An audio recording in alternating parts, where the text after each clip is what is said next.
De retour sur le plateau pour la 3e saison de Back to Doc, une saison où la communauté... On n'allait pas s'abstenir à ces carnets de vaccination, on n'allait pas les perdre.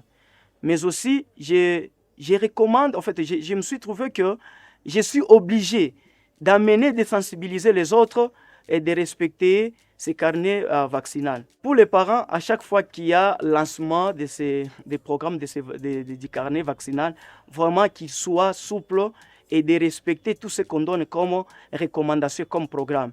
Mais aussi pour les relais communautaires, qu'ils parviennent quand même à donner une sensibilisation qui est profonde, voir même s'il y a des projections et donner des exemples qui sont concrets. En fait, mon mari fumait beaucoup de tabac et c'est ce qui a causé cette maladie chez mon enfant. Il y avait la toux, la fièvre et l'insuffisance respiratoire. On s'est méfié beaucoup à la vaccination et nous sommes des locataires. On faisait l'épargne pour qu'un jour on ait une parcelle quelque part. Mais vu que mon enfant était tombé malade, on a tout dépensé pour cette maladie-là sans succès. Moi, j'avais des rêves que mon enfant grandisse bien, qu'il ait une bonne éducation, qu'il étudie correctement pour qu'il soit aussi un jour quelqu'un dans notre pays. Mon mari se fiait beaucoup à la culture parce qu'il disait que nos arrière-grands-parents ne se faisaient pas vacciner, mais ils vivaient correctement. Et les Blancs viennent nous imposer les vaccins pour qu'ils nous contaminent d'autres maladies. C'est ce qu'ils disaient. Ça nous a beaucoup affectés socialement, toute la famille. Vraiment, on était meurtris.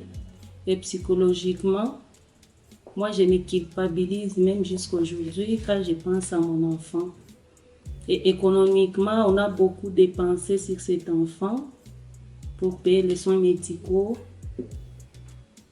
et tout, malgré que mon enfant n'a pas survécu. On regrette beaucoup parce qu'on n'était pas instruit bien avant. On vivait dans l'ignorance. Mais à partir de là, mon mari ne fume plus. Il ne fume plus et c'est lui qui me rappelle les programmes pour faire vacciner nos enfants. J'invite tous les parents de faire vacciner leurs enfants, de suivre les orientations et les conseils des professionnels de santé pour le bien de leurs enfants. Malheureusement, les expériences de vie comme ces deux sont innombrables dans notre pays.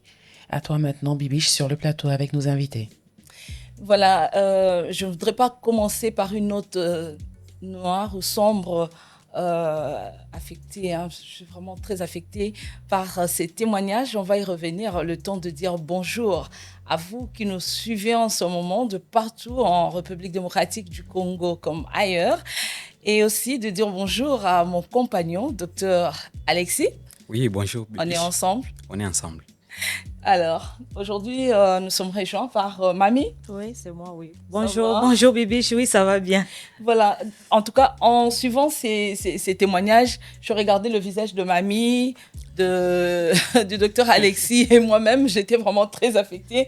Parce que, bon, quand nous suivons des témoignages, on aime quand même des fins un peu plus heureuses. Quand on dit, bon, voilà, l'enfant était malade, mais après, on l'a récupéré. Aujourd'hui, on est là. Mais quand c'est la mort qui s'en est suivie, je me dis, qu'est-ce qu'on peut faire d'autre ? Mais on a des leçons à tirer parce que la vie ne s'arrête pas. On aura toujours des décisions à prendre pour d'autres enfants, n'est-ce pas ? Moi, ça m'a affectée. J'ai vu aussi, Mamie, qu'est-ce que ça t'a fait ?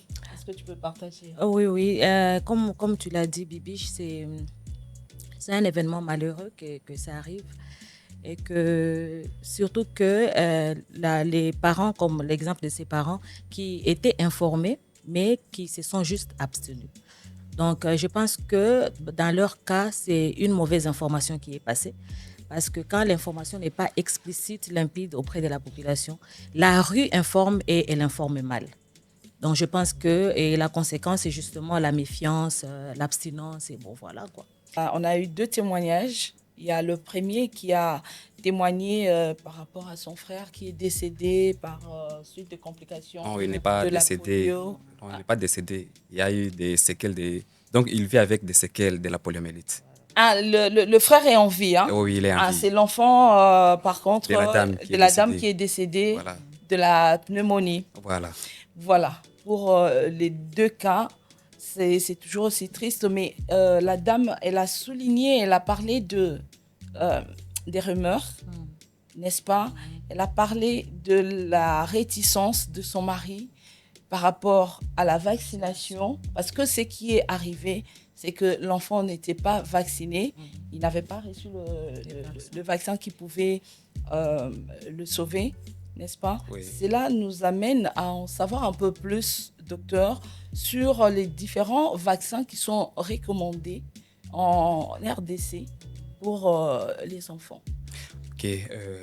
En RDC, pour les enfants, il y a les vaccins vraiment qui sont très importants et que notre gouvernement met en place alors pour sauver des vies des enfants. Qui sont importants et même obligatoires. Obligatoires. En principe. En principe, vraiment, c'est obligatoire. Et chaque enfant, normalement, doit recevoir...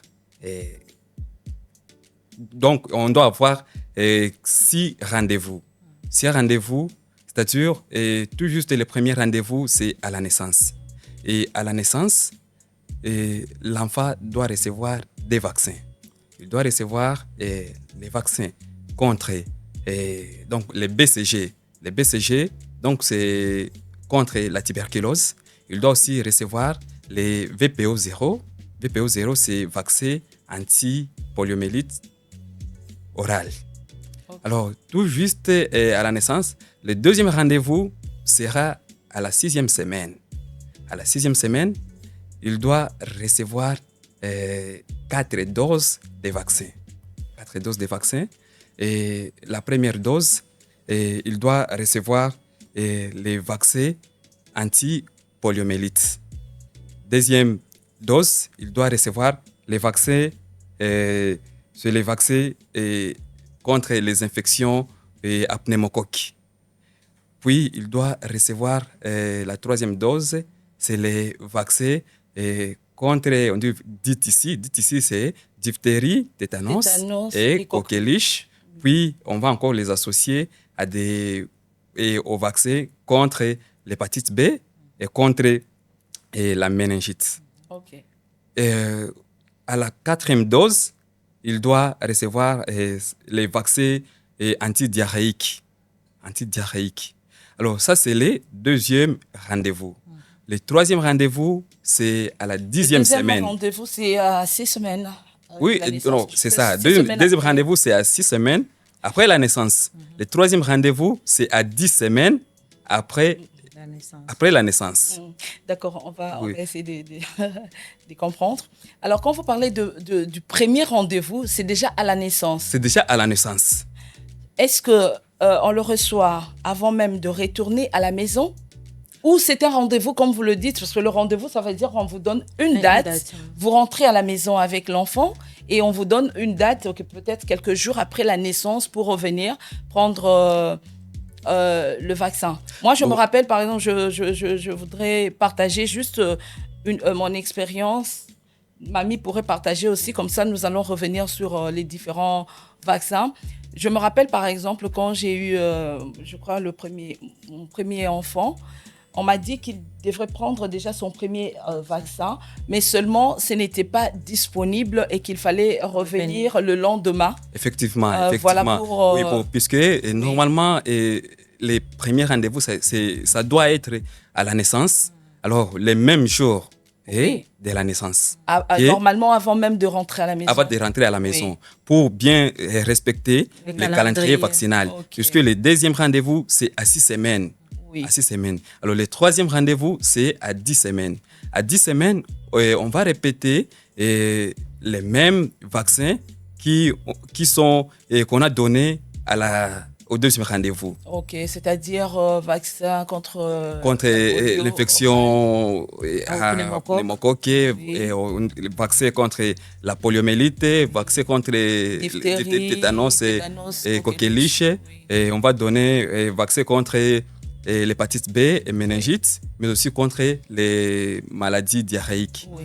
C'est ça. Ça, c'est à la 10e semaine qu'on donne ces vaccins. Donc, on répète les vaccins dès là du deuxième rendez-vous. Oui. Et le 4e rendez-vous, c'est à la 14e semaine. À la 14e semaine, on répète les vaccins qui ont été donnés au 3e rendez-vous. D'accord. Ce sont les mêmes vaccins qui ont été donnés Au deuxième au aussi. 2e rendez-vous. Ok. Alors, puis, le 5e rendez-vous, ça sera à 9 mois. Et à 9 mois, là, on va donner les vaccins contre la poliomyélite, mais qui est inactivée, VPI, vaccin anti-poliomyélite inactivé. Alors là, on va donner aussi les vaccins contre la rougeole et la rubéole.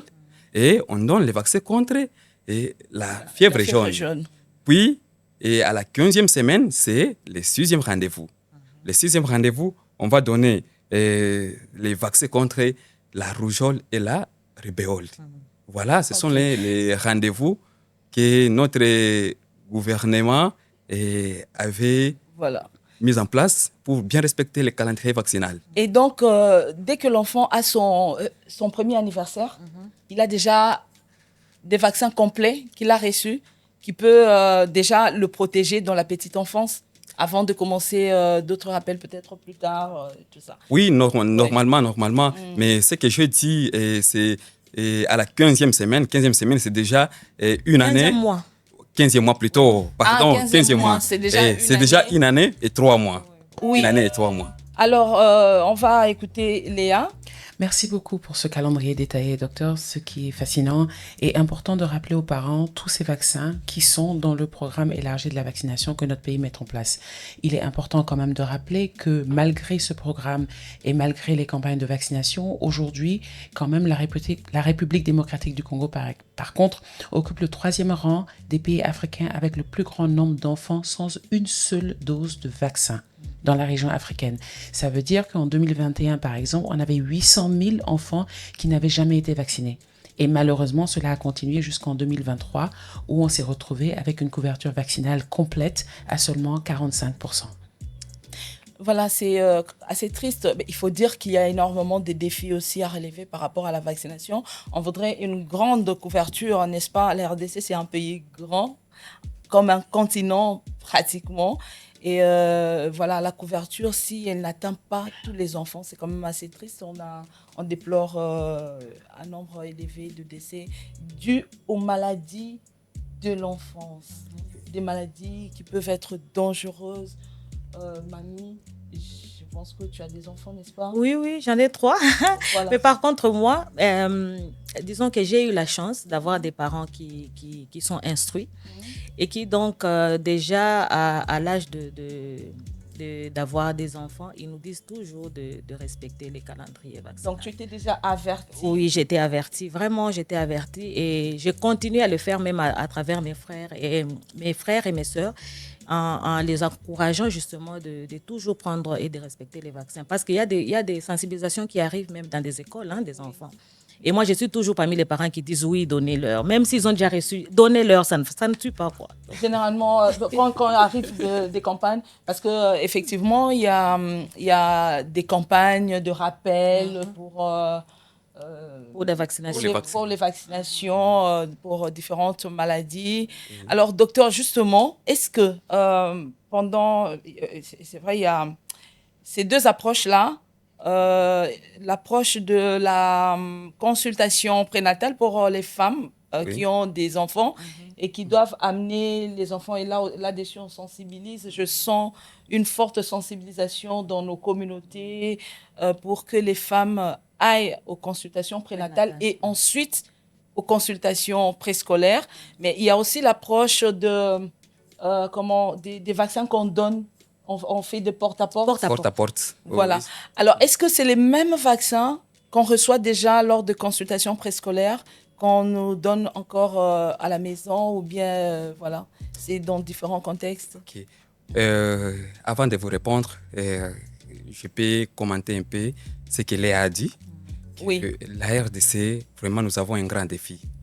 Imaginez-vous, au niveau de notre continent, nous sommes les 3e à avoir des enfants avec 0 dose. Donc, qui n'ont jamais eu aucun vaccin. Et au niveau mondial, nous sommes à la 6e place. C'est que vraiment, c'est un peu regrettable. Très regrettable, voilà. Est-ce que Léa n'a pas des statistiques Léa n'a pas des statistiques ou des raisons qui font qu'il y a une grande plateforme qui n'est pas atteinte par la vaccination? Est-ce que c'est par manque de vaccins? Est-ce par manque d'informations ou c'est par manque d'accessibilité justement à des endroits, à certains endroits? C'est ça, ce que moi, je peux encore ajouter. Et que, bon, parfois, comme notre pays est très grand, il manque même de certaines zones de santé. N'ont pas donc les vaccins n'arrivent pas dans certaines zones de santé. Imaginez-vous une province comme le Sud Kivu, où nous avons 8 territoires. Il y a un territoire qui est beaucoup plus isolé, territoire de Chabunda par exemple. Oui. Là, à Chabunda, pour les agents vaccinateurs, il y a des fois où ils font même 2 jours à entrer pour y accéder, et à la zone de santé et pour donner les vaccins au niveau de la population. Alors ça, c'est un défi qu'il faut relever. Il faut alors que la sensibilisation d'abord soit activée. Efficace. Il faut soit activée, soit efficace. Il y a certaines personnes qui se donnent, qu'on appelle les relais communautaires, qui aident la population à vulgariser des messages. Et ces personnes-là, normalement, doivent être encouragées puisqu'ils font un travail vraiment qui est impeccable, un travail vraiment qui est vraiment très lourd, mais quand même, certaines ne sont pas encouragées. Il faut que nous encourageons aussi ces personnes-là. La motivation des agents communautaires, c'est ça? Oui, la motivation des agents communautaires. Je peux te donner un petit exemple. Là où j'exerce ma profession. On revient à toi, donne-nous juste une minute. Voilà, ok. Là où j'exerce ma profession, alors, on est en train de voir comment on peut encadrer les personnes là, les relais communautaires. C'est-à-dire, eux ont droit à d'être traités, d'être soignés gratuitement donc.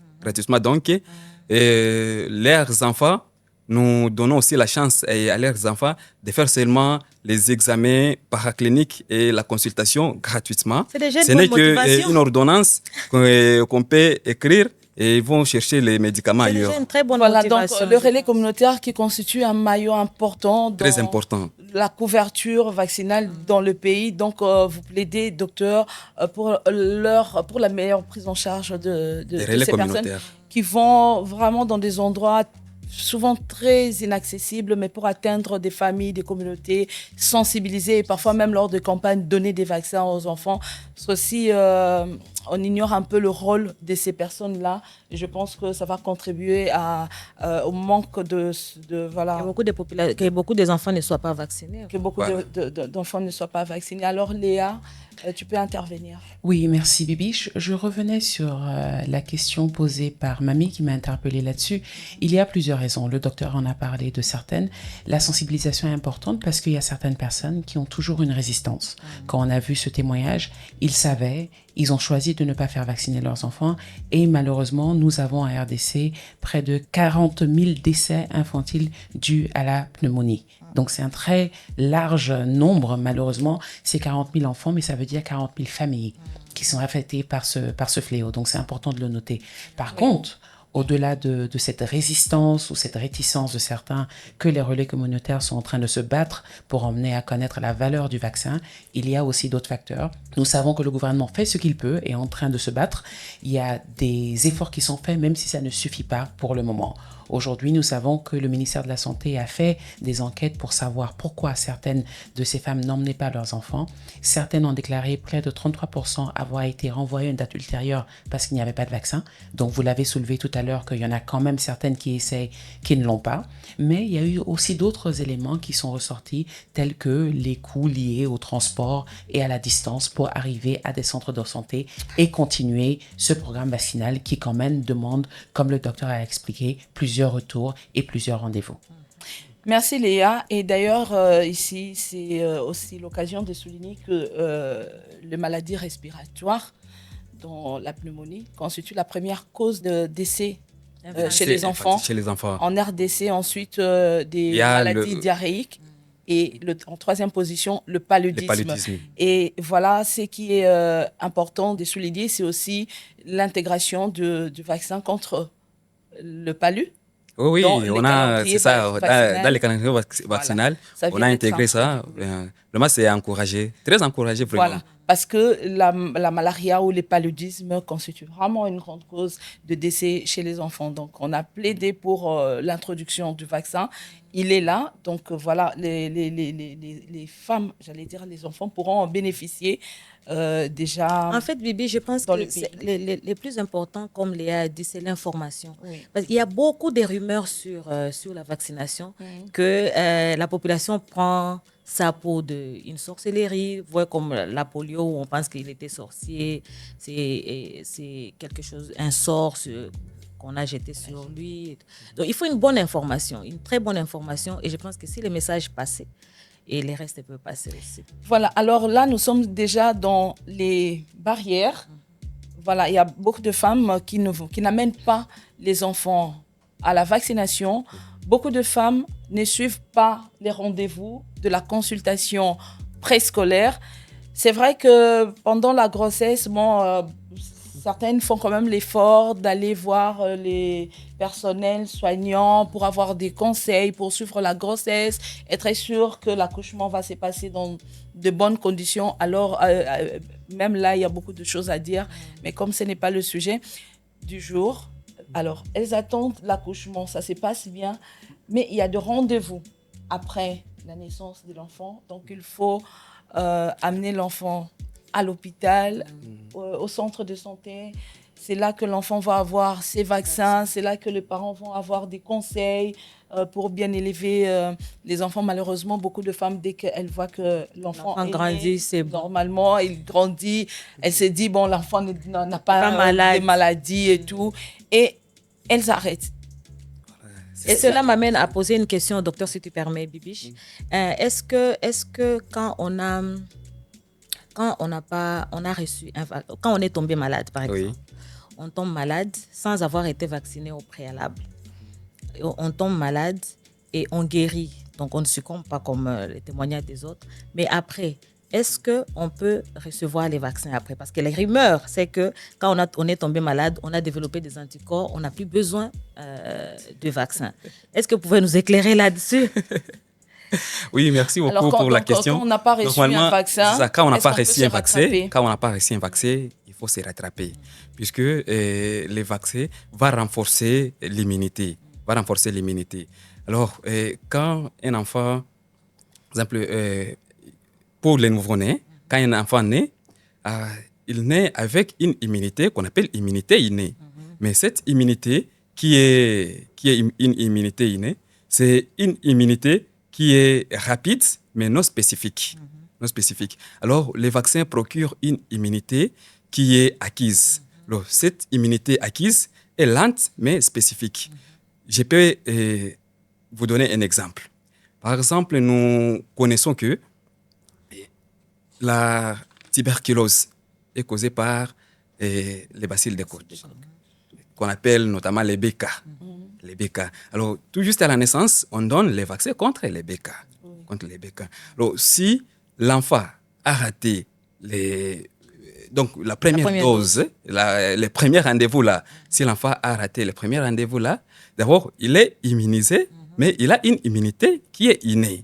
Alors, cette immunité n'est pas spécifique. Alors, il est en contact avec les BK les BK, il peut être emporté directement par les BK. Alors, s'il est vacciné contre les BK, alors les anticorps vont se réveiller. Lorsqu'ils vont entrer en contact avec les BK, ils vont se réveiller et attaquer directement les bacilles de Koch. Voilà, c'est ce que les vaccins procurent à l'enfant, renforcent l'immunité de l'enfant. Donc le vaccin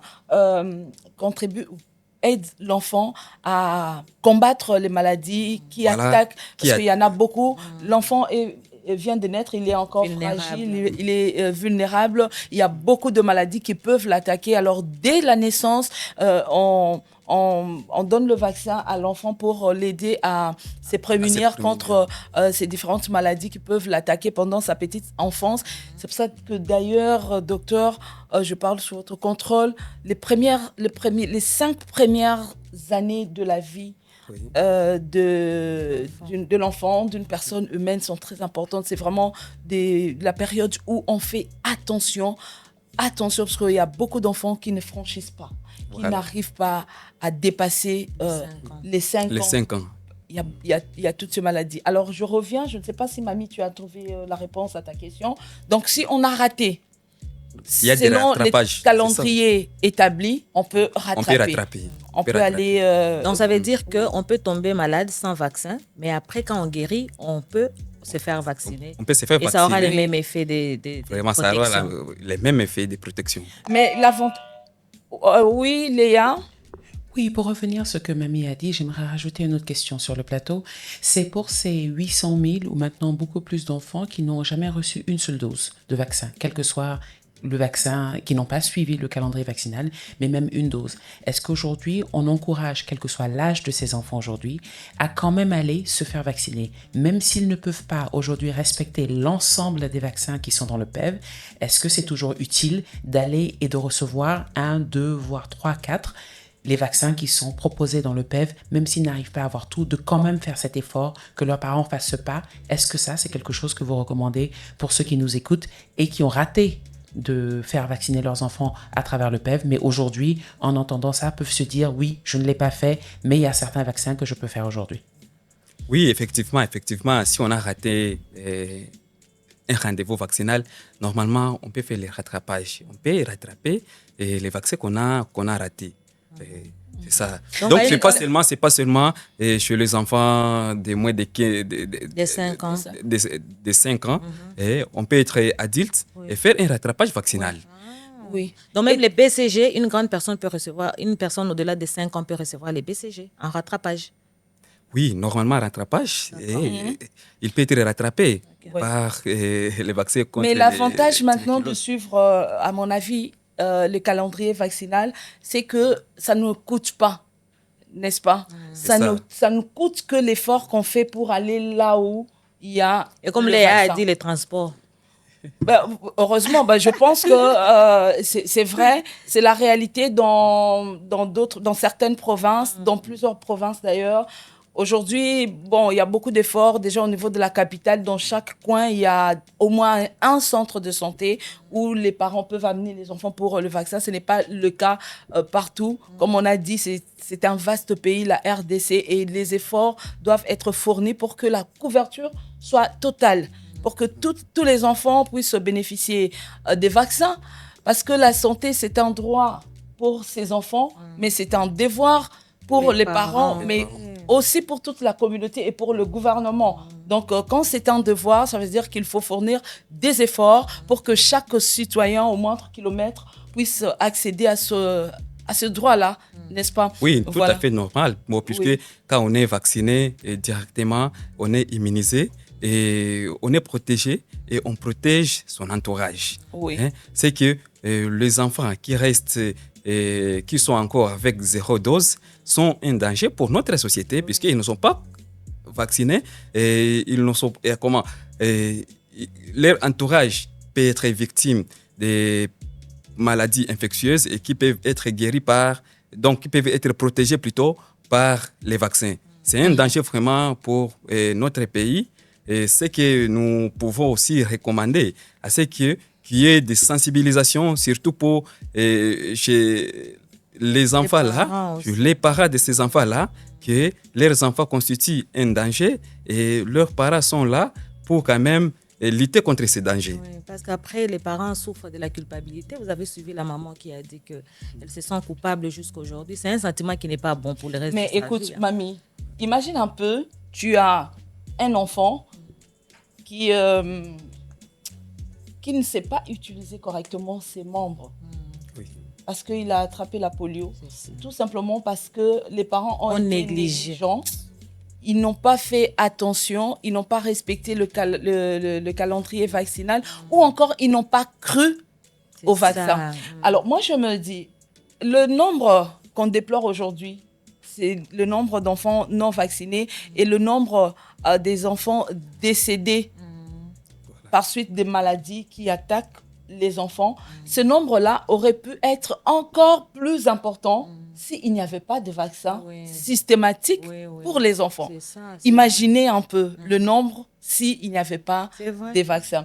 Alors, toutes ces rumeurs, tout ce qu'on dit, les réticences par rapport aux informations reçues, c'est encore plus, comment dire, mis en avant et encore plus exagéré au niveau des réseaux sociaux qui ouvrent vraiment la porte à toutes sortes d'informations qui donnent voilà, qui donne la possibilité à tout le monde de dire ce qu'il veut, alors que il y a quelque temps, l'information était quand même vérifiée, Bien canalisé. voilà, avant d'être diffusée. Alors, Léa, on va revenir vers toi pour nous dire un peu ce que tu as trouvé sur les réseaux sociaux par rapport à la vaccination pour la protection des enfants. Merci beaucoup, Bibiche.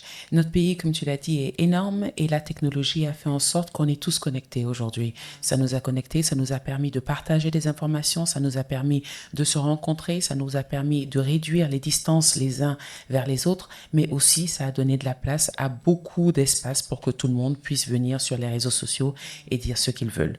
Autant on sait aujourd'hui que oui, le transport peut coûter un peu plus cher pour quelqu'un se déplacer, aller vacciner son enfant, mais les conséquences sont encore plus graves. Vaut mieux prévenir que guérir, vaut mieux prévenir que regretter plus tard. La communication est l'instrument qui nous sert le plus à aller vers les gens, à les convaincre. Et de l'autre côté, nous avons aussi une contre-communication, malheureusement, qui est la chose qui permet aux gens de rester loin de la vaccination et ce qui peut protéger leurs enfants. Je vous emmène donc juste sur ces posts pour voir si vous pensez qu'il faut en rire ou en pleurer.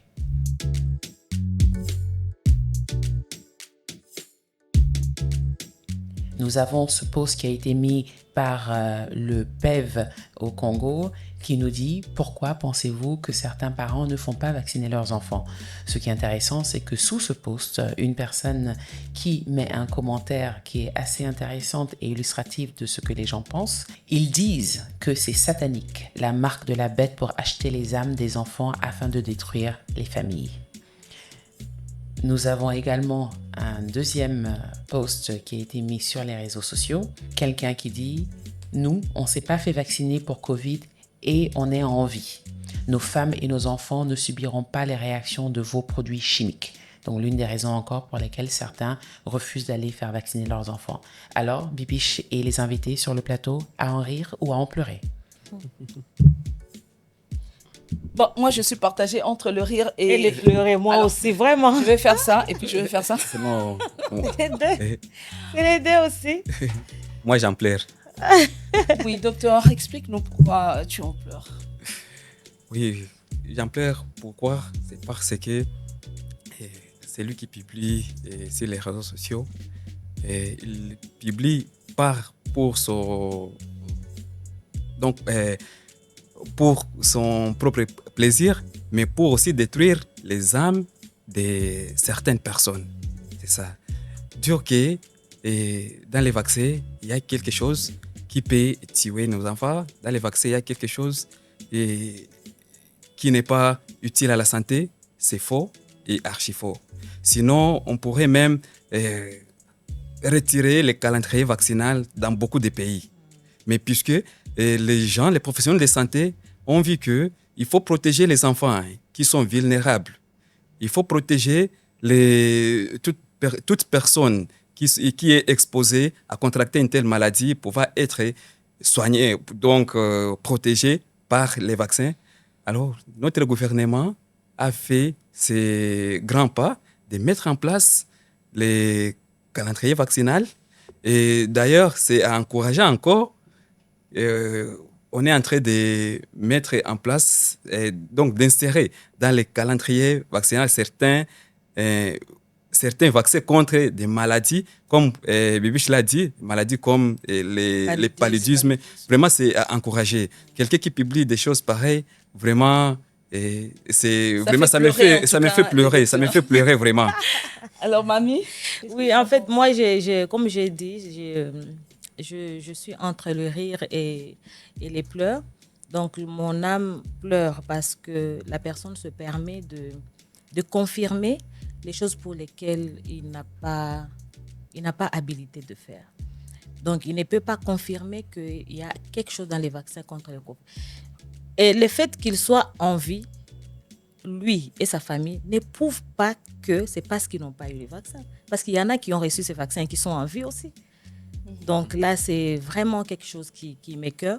Mais j'en ris aussi parce qu'il y a quelqu'un qui trouve même une occasion de parler de Satan dans les vaccins. Ça me fait rire quand même.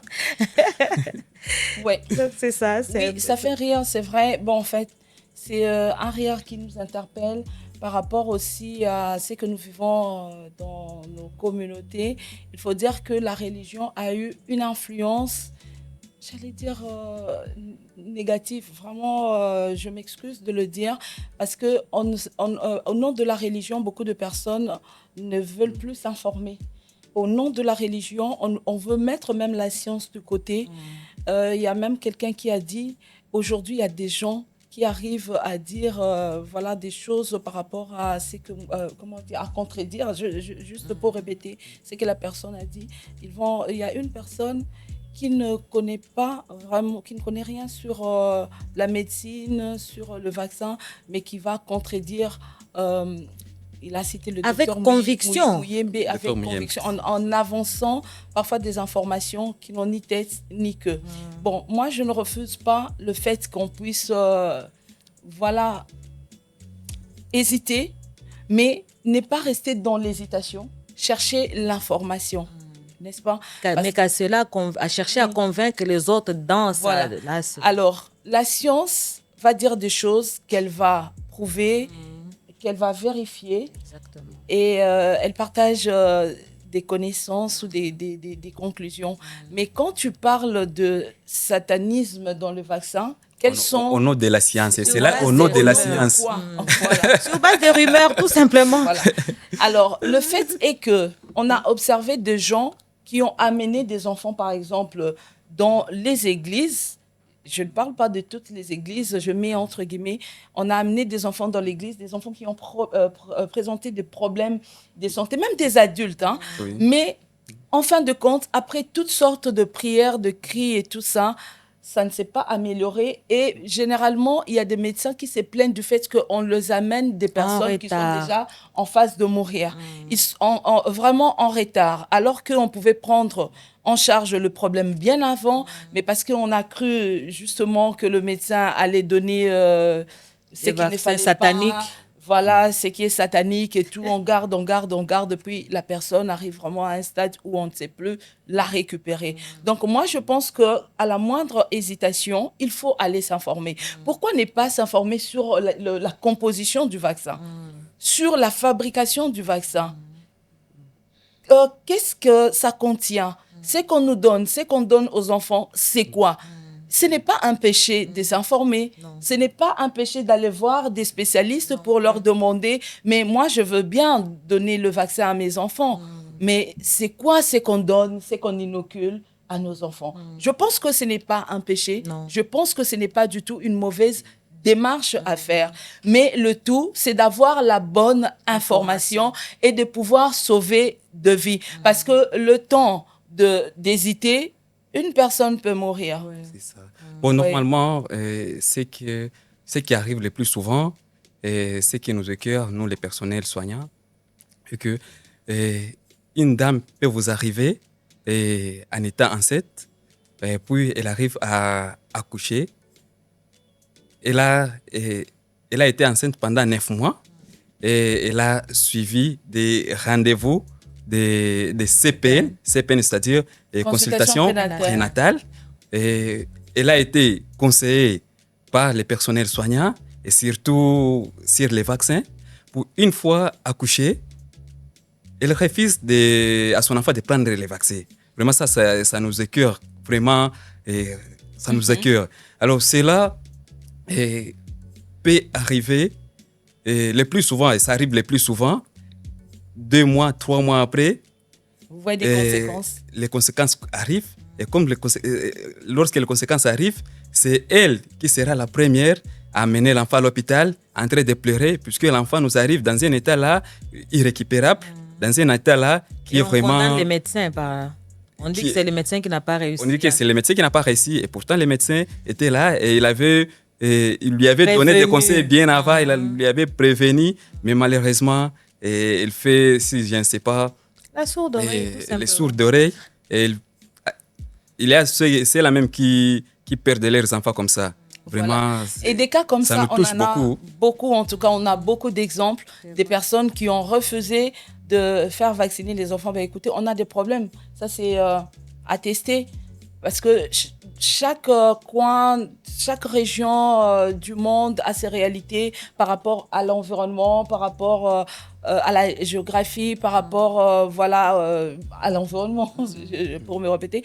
Nous sommes un pays tropical avec des forêts, avec aussi nos modes de vie, avec ce que nous consommons, etc. Et ça amène de problèmes spécifiques, n'est-ce pas? Alors, aux problèmes spécifiques, aux mots spécifiques, on cherche aussi des remèdes spécifiques, des solutions spécifiques. Nous, par exemple, on vient d'introduire le vaccin contre le paludisme. Mais ailleurs, ils n'ont pas de problème. Il y a des pays qui n'ont pas de problème de paludisme.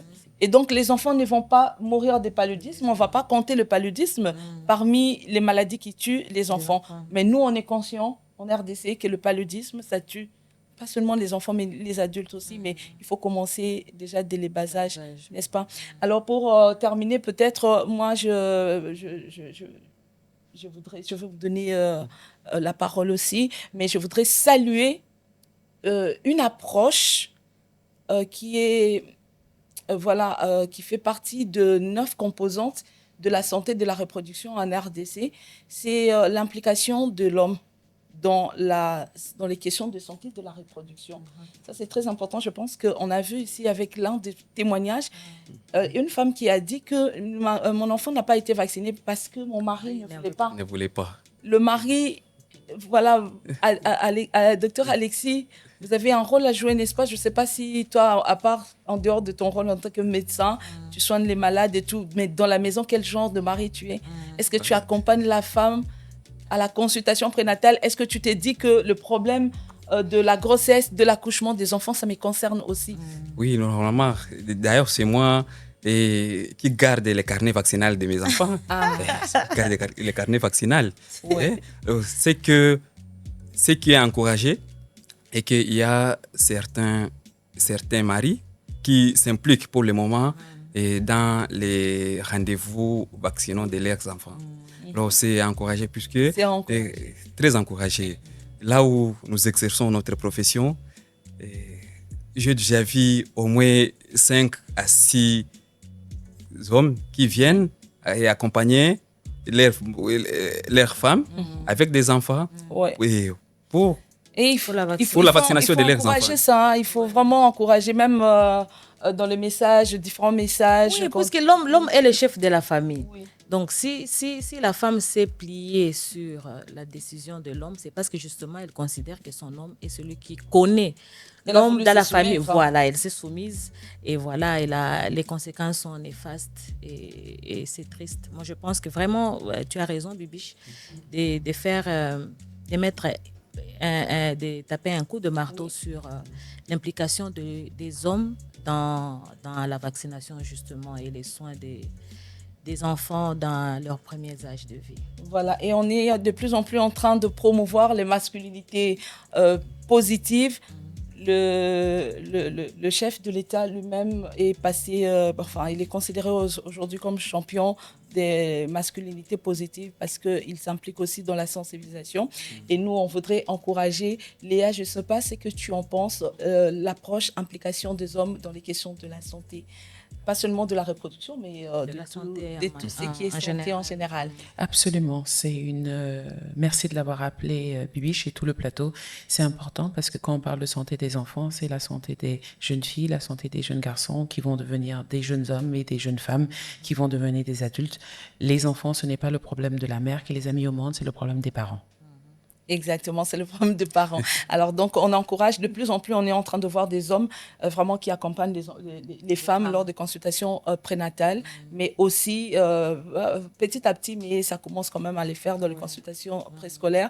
Malheureusement, il y a encore ceux qui stigmatisent, qui disent « Ah, vrai homme, à quoi ça va m'arrêter, vrai homme, à quoi mema, vrai mobile ». Voilà, on dit vrai mobile. Il y a même une campagne vrai mobile, à quoi ça va m'arrêter, un vrai mobile. On considère que la grossesse, c'est les problèmes de la femme. Voilà, un homme ne peut pas faire ces histoires-là. Non, je pense que c'est quand même pas des messages à encourager. Il faut encourager les masculinités positives.